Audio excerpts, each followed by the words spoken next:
Good evening. It's time for today's Tax Talk. I am your host. I'm attorney Stephen Leahy. It is Wednesday, April 6th, the year of our Lord 2022. Now, I had a couple phone calls today about this very issue about someone living here in Illinois and working in Indiana.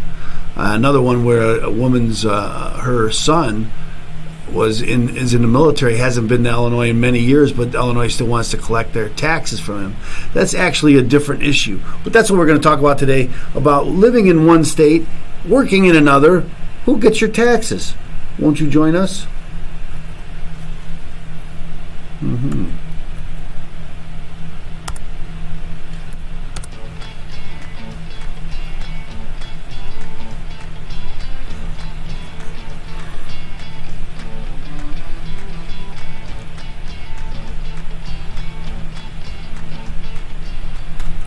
You'd think I had this down by now.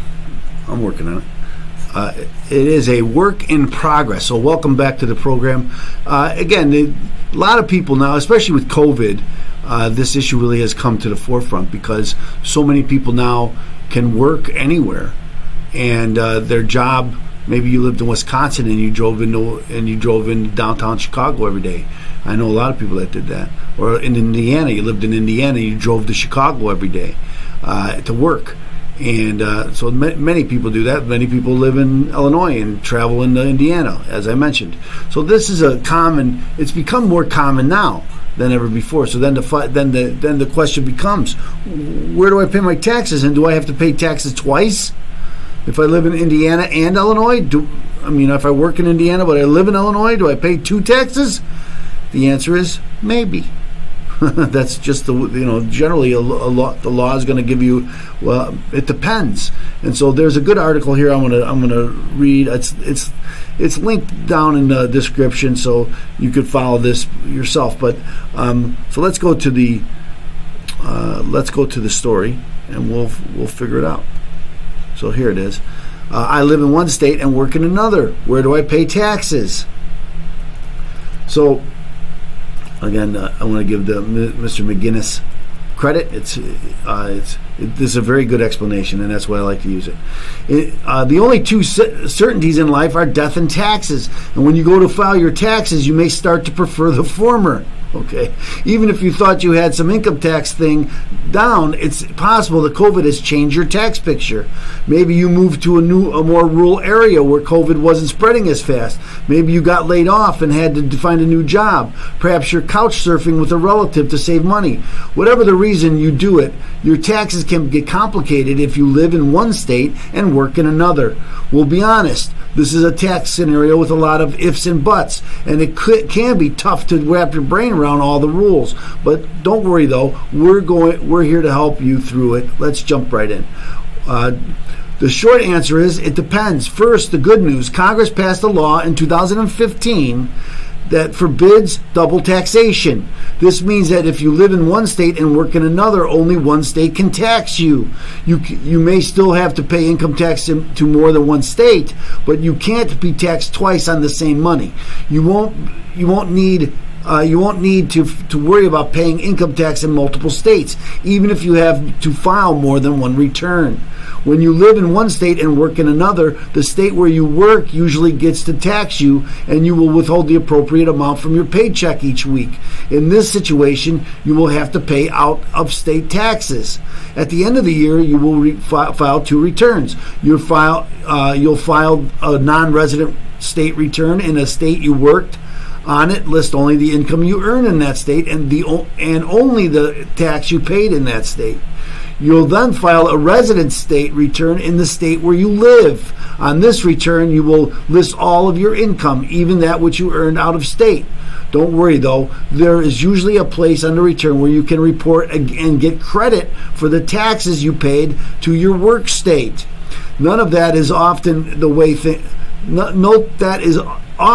things work. You simply pay tax in the state where you work, As always, however, things aren't quite as so simple when the tax man cometh.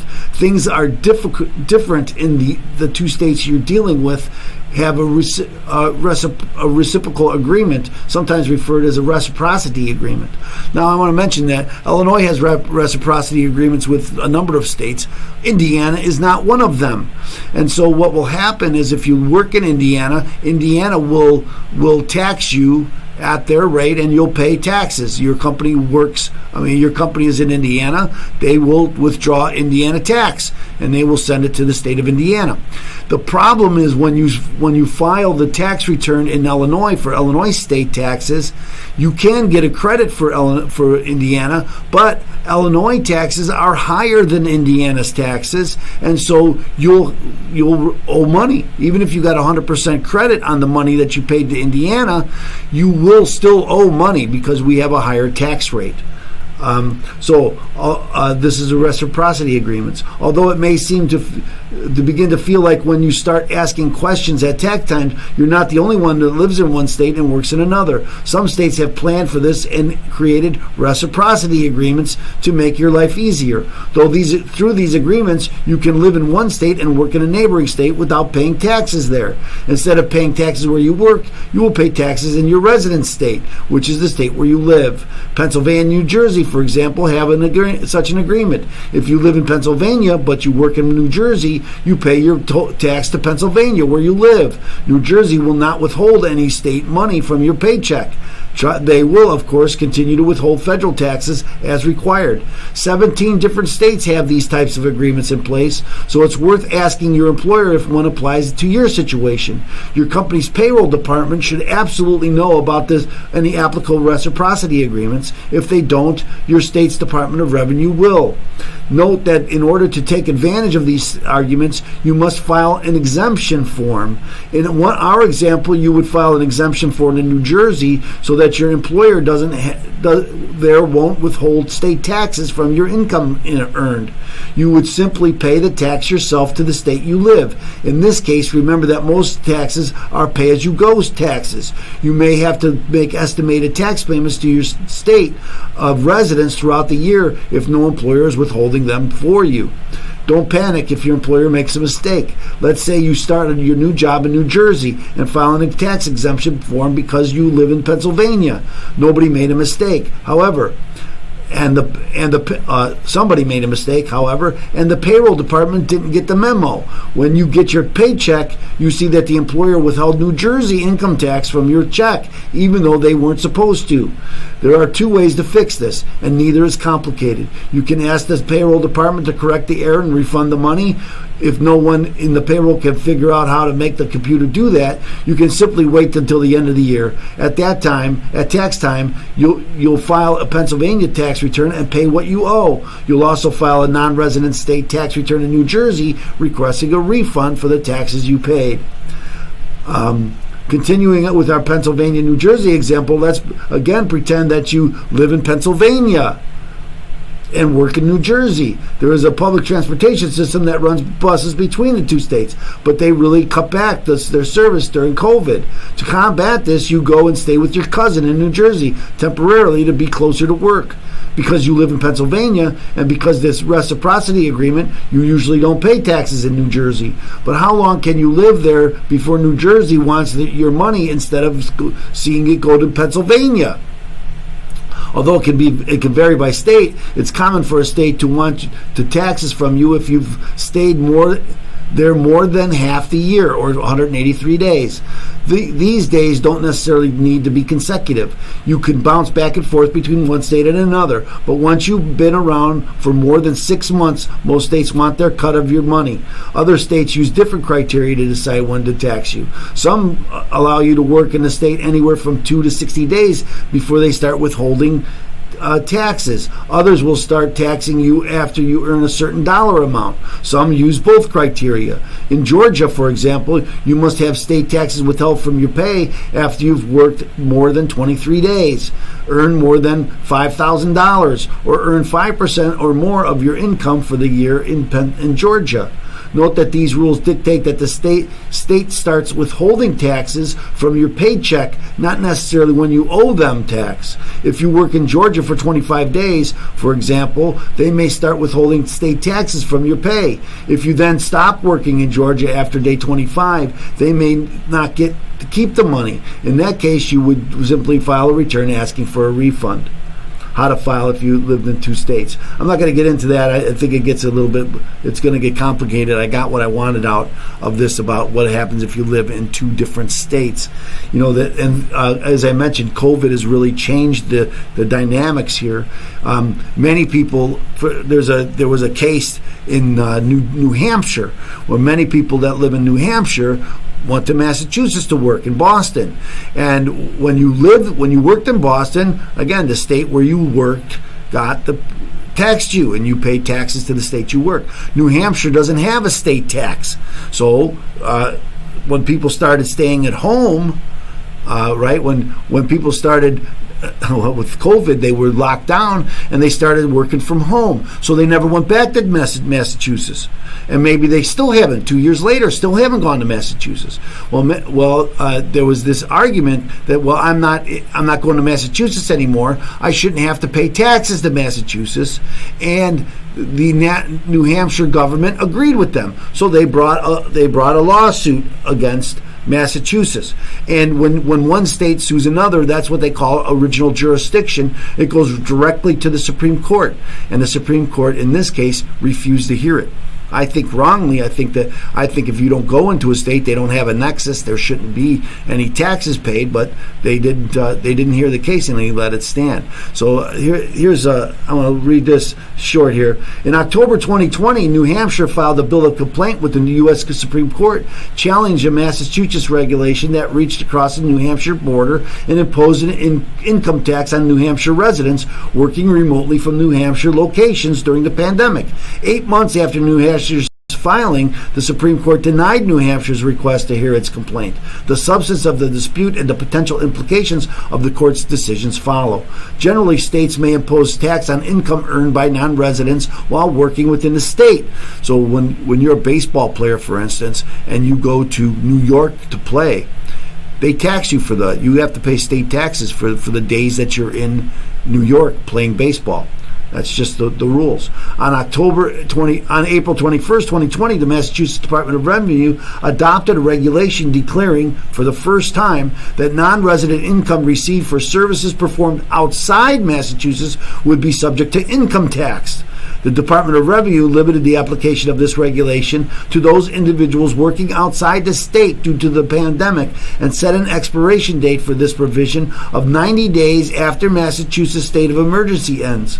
Other states, most notably New York, have similar rule known as the convenience of the employer rule that has survived state challenges.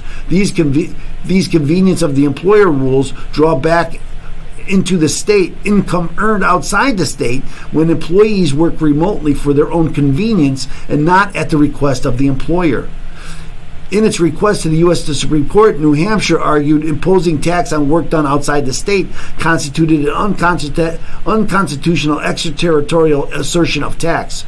In other words, the regulation imposed tax on New Hampshire residents who earned their incomes from activities they undertook solely within New Hampshire. For example, the entire salary of a New Hampshire resident who commuted to work full-time in Boston prior to regulation, but has not set foot in Massachusetts for more than 8 months, continues to be subject to the Massachusetts state income tax as if the employee were still working every day in Boston. Before considering this matter, the U.S. Supreme Court requested the input of the U.S. Solicitor General. The Solicitor General, referencing previous restraint shown by the court in similar matters and a lack of specific factual development, asked the court not to hear the matter. On June 28, 2021, the U.S. Supreme Court denied New Hampshire's motion for leave to file a complaint in New Hampshire versus Massachusetts. This decision effectively ends any hopes of New Hampshire residents and other taxpayers confronting either the Massachusetts regulation or the convenience of the employer rule of other states. So I thought that was interesting. A lot of people are getting this now because of COVID, and that people are working all over. I've addressed this before on the show, especially people who are now living abroad. and working in United States companies, and then how do they get taxed there? Who withholds the tax? What kind of imposition does this put on employers? That they have to file taxes in all of these other states. So, again, this rule here in Massachusetts kind of makes it easier for the employer. They only have to pay Massachusetts. They don't have to worry about what state you live in to pay taxes there. Will that change? I think most of the states will try staying, hey, wait a minute, you're working in my state. You live here, you work here, you should pay taxes here. Because everybody's looking for the tax dollar, and that's just the way it is. So anyway, I thought that was interesting, and I wanted to cover it here today. So thanks so much for joining us. Remember, tax law is really the core of all news, right? Tax news is really the core of all news. And where do you hear tax news first? Right here on today's Tax Talk. So I'm going to ask you, we want to get this content out to others. We need your help to do that. So if we can ask you to like and subscribe and share this content, we'd very much appreciate it. I think you'd be doing someone a favor by letting them know that we're here and that this information is out there for them. And remember, if you owe the IRS money, if you have unfiled tax returns, when you start thinking, I got to solve this problem, the very first thing you should do, get a copy of my book, Deal with Your IRS Problem Today. Go to freeirsbook.com, freeirsbook.com. That's freeirsbook.com. Get your free copy of Deal with Your IRS Problem Today. So thanks so much for joining us here today, and we'll see you here again tomorrow here on today's Tax Talk. Thanks so much for joining us.